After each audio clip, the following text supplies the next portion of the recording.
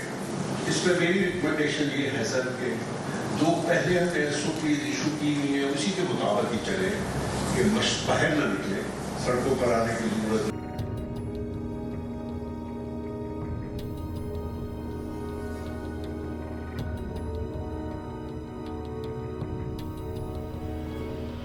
اسی کے ساتھ ساتھ اس سے بات سر کہ عید کی سیلیبریشن تو عید سیلیبریشن سر میری again I was discussing with ulamas and the provinces also. Eid کے بارے میں تو یہ ہے کہ جو سنت نفل فرض نہیں ہوتے, عید نفلی عبادت ہے. دو سنتیں پڑھتے ہیں, اگر ایک محلے کا ایک لوکیلٹی کا ایک آدمی کو پڑھا ہے تو ان بہاف آف انٹائر محلہ وہ عید کی نماز جو ادا کر سکتا ہے. اس کو بھی ہم اتنا ریسٹرکشن نہیں لگاتے میرے خیال کے مطابق. ایک وہ یہ کہ سنت کے مطابق جیسا مشقوں میں اندر نہ پڑے, باہر اوپن میں پڑے, اور SOPs وہی جو پہلے ایشو کی ہوئی ہے سر اس کے مطابق کرے.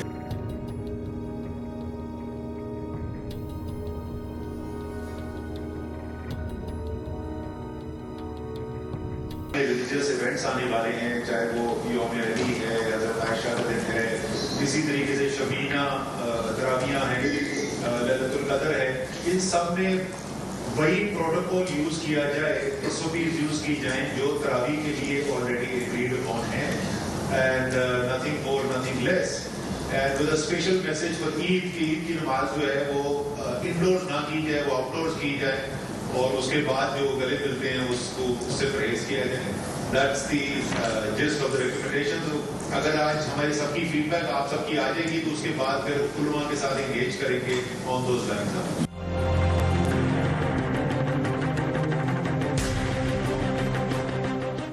مائک میوٹڈ لگ رہے تھے, ڈسکس کیوں کیا ورنہ شریف صاحب حضرات کو اور پنجاب کا گلا گھونٹ دیا گیا. Latest report that I've been given is that in Sindh in particular there are 2 districts جہاں یہ زیادہ نظر رہے ہیں, کوٹکی اور خیرپور, کیونکہ وہاں سے 3 دن سے آوازیں اٹھ رہی ہیں سندھ سے in particular کہ جی اس میں فیڈریشن کیا کر رہی ہے. فیڈرل گورنمنٹ کا ایک جہاز جو ہے سنکر میں بیسڈ ہے, the only one which is operational so far, but the others don't have pilots. The pilot recruitment was in process, it has been finalized. 2 جہاز اور ہیں ان کے پاس. اس کے علاوہ ان کے پاس 4 یا 5 ہیلی کاپٹرز ہیں which have been redesigned so that they can go and do the spray. اس کے علاوہ on the ground the DPP with the local administration is very active, but یہ جب swarms بنتے ہیں تو local اس میں ہوتا ہے. The main thing is to hit them in the desert with the aircraft. سر سندھ میں جیسے بتایا گیا اس وقت بھی جو سوامس آئے ہیں وہ مائگریٹ ہیں ہندوستان سے یا بلوچستان سے آئے ہیں, وہ بھی تقریباً اس وقت شکارپور, لاڑکانہ, کشمور, گھوٹکی, سکھر, خیرپور, سانگر, ان تمام اضلاع میں سے ہمیں رپورٹ ہوئے ہیں کہ وہاں ہم موجود ہیں, مائگریٹ کر کے ڈیزرٹ میں چلے گئے ہیں, اور کچھ ابھی تک بھی موجود ہیں جہاں ہماری ٹیمز جو ہے وہ کام کر رہی ہیں. تو یہ پچھلے تقریباً لوکسٹ کو رپورٹ ہوئے فرسٹ پاکستان میں یہ 1 سال سے زیادہ عرصہ ہو چکا ہے. یعنی پچھلے سال فروری میں بلوچستان میں رپورٹ ہوا, اس کے بعد مئی میں جا کے سندھ میں رپورٹ ہوا. پچھلے سال سے جو ہم دیکھ رہے ہیں کہ جتنی اس کی امپورٹنس ہے, جتنا اس کا خطرہ ہے, اور فوڈ سیکورٹی کا مسئلہ ہے, خریف کا فصل لگنے والا ہے, مین کراپس ہمارے 2 کاٹن اور اس کے بعد چاول کا فصل لگنے والا ہے, تو یہ بڑا خطرہ ہے. اس میں سمجھتا ہوں کہ فوراً امیڈیٹلی اگر ہم نے پوری قسم کے اقدامات اور بندوبست نہ کیے تو یہ ہم اس کو کامبیٹ نہ کر پائیں گے اور اس کو کنٹرول نہیں کر پائیں گے, اور بڑا کرائسس ہوگا, فوڈ سیکورٹی کا کرائسس ہوگا, اور یہ معاملہ ایسا ہو جائے گا اس کو کنٹرول نہیں کیا جا سکتا. اچھا سر, 2 سوال ہے میرے. ایک تو یہ کہ آپ نے کہا کہ سندھ میں صرف 2 گاڑیاں گراؤنڈ پہ کام کر رہی ہیں, تو اگر یہ 1 سال سے آپ بار بار یہ لوگوں کو نشاندہی بھی کرا رہے ہیں کہ یہ بہت بڑا مسئلہ ہے اور اس سے بہت واقعی میں ایک بہت بڑی تباہی آ سکتی ہے. تو ابھی تک سندھ میں گراؤنڈ پہ صرف 2 گاڑیاں کیوں چل رہی ہیں, پنجاب میں 312 کیوں چل رہی ہیں. سیکنڈ جو آپ نے بات کی جو ایریل اسپرے والی, اس کے اوپر ایکسپرٹس کا اوپینین جو ہے نا وہ ذرا سا آپ سے مختلف ہے. تو میری ریکویسٹ یہ ہوگی فخر امام صاحب سے کہ سر یہ ایک میٹنگ کروا لیں اس کے اوپر with in the next day اور 2, جس کے اوپر یہ ڈسکشن کر لیں کہ جس اسٹیج کے اوپر ہے, because I've heard this from General Afzal more than once پہلے بھی, کہ جب تک large swarms نہ ہوں, aerial sprays are not the and collected in one place. They are not the effective tool for combating it, and it is the ground activity which will combat it. So since there is difference of opinion ہے, میری request ہے کہ آپ اس کے اوپر اگلے 1-2 دن میں meeting کر کے تمام پروونسز کو آن بورڈ آن لائن لے کر let's reach a conclusion so that we all are on the same page کہ what is the right way of doing this. Second thing جو ہے, مجھے ذرا سا یہ جنرل افسر یہ بھی بتا دیجیے گا کہ جو سکھر کے اندر جو پلین ہے اس وقت, وہ اس کی یوٹیلائزیشن کتنی ہو رہی ہے, who makes the call on that? Is it the provincial department Sindh کا which says کہ مجھے یہ اتنا spray چاہیے, یا is that decision taken by DVP? Basically decision is taken by DVP. ہمیں انفارم کرتے ہیں, ایم او کو انفارم کر کے تو DVP ڈیسیژن لیتی ہے. لیکن اس میں چیز جو امپورٹنٹ چیز یہ ہے کہ aircraft does not go blind. It has to be ground team which calls him, and it has to be coordinated that.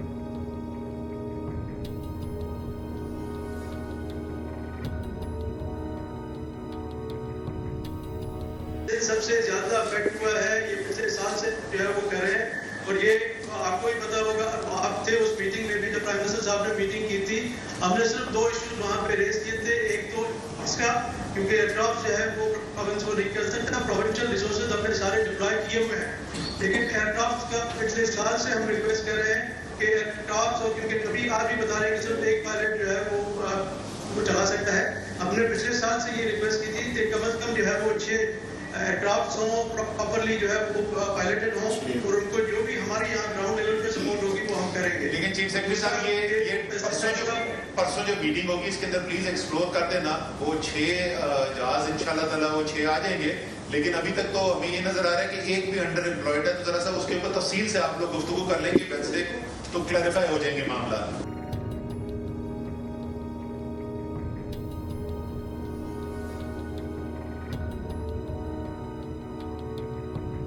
ہمیں ایریل سروے نہ ملا تو آپ دیکھ رہے ہیں کہ 60% لوکس ہمارے صوبے میں ہے. اگر ہمیں ایریل اسپرے نہ ملا تو یہ سندھ اور پنجاب ہماری وجہ سے بہت زیادہ افیکٹ ہوگا. تو اس لیے آپ کی کوشش سر یہ ہونی چاہیے کہ بلوچستان کو زیادہ سے زیادہ توجہ دیں اور بلوچستان کی ہیلپ کریں تاکہ باقی 2 صوبے افیکٹ نہ ہوں. پرسوں جب میٹنگ ہوگی منسٹر فوڈ ریسورسز کے ساتھ, تو آپ نے یہ سارے ایشوز وہاں پہ ٹیبل کرنے. اور فخر امام صاحب آپ سے ریکویسٹ یہ کہ اس میٹنگ کی آؤٹ پٹ ہمیں چاہیے نا کہ تھرسڈے مارننگ کو آپ ہمیں یہ بتائیں کہ کرسٹل کلیئر پروونسز نے کیا کرنا ہے اور فیڈریشن نے کیا کرنا ہے. That is the output that we need from there, so that جو بھی فیڈرل ریسورسز پر ہمیں ڈپلوائے کرنے کی ضرورت ہے we can do that. And please try and make sure کہ provinces سے بھی اس ایریا کے in addition to the administrative and political people there should be technical experts also in that meeting, تاکہ یہ جو بحث ہو کہ وہ سوام جب تک فارم نہیں ہوتا تو ایریل افیکٹو ہے یہ نہیں ہے, یہ ایشو جو ہے ٹیکنیکل لوگوں کی انپٹ سے ڈیسائڈ.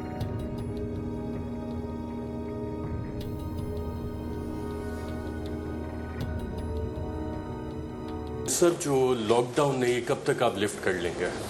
دیکھیں, جس طریقے سے بندشیں جو ہے نا وہ تدریجی عمل سے لگی تھیں, اسی طریقے سے جب ہم اس میں کمی کریں گے تو وہ بھی تدریجی عمل ہی ہوگا. 14 اپریل کو ایک فیصلہ ہوا تھا جس کے اندر کچھ بندشیں کم کی گئی تھی. ابھی 9 تاریخ تک کا فیصلہ ہوا ہے. موسٹ پرابلی پرسوں جو ہے وزیر اعظم NCC کی میٹنگ کال کریں گے اور 9 کے بعد اس میں فیصلے کیے جائیں گے کہ اس میں اور کیا کمی کی جائے. اور اگر لاک ڈاؤن کنٹینیو رہتا ہے تو اس کے معیشت پہ کیا اثرات ہو سکتے ہیں؟ دیکھیں, معیشت کا تو کل بھی جس طرح میں نے بڑی تفصیل سے بتایا تھا, صرف اپریل کا مہینہ اگر ہم لے لیں تو وہ 119 ارب روپے کی FBR کے ریونیو کے اندر کمی تھی. اس کمی کے کچھ تو براہ راست ظاہر ہے اس کے نقصانات ہیں. ظاہر ہے ترقیاتی منصوبے جو ہیں اس کے لیے آپ کے پاس پیسے کم ہو جائیں گے, صحت کا نظام چلانے کے لیے پیسے کم ہیں, تعلیم کے لیے کم ہو جاتے ہیں, صوبوں کو جو پیسہ جاتا ہے اس میں کمی آ جائے گی. لیکن اس کے علاوہ یہ اس طرف بھی نشاندہی کرتا ہے کہ زمین کے اوپر انفرادی سطح کے اوپر لوگوں کی زندگی کے اندر کیا ہو رہا ہے.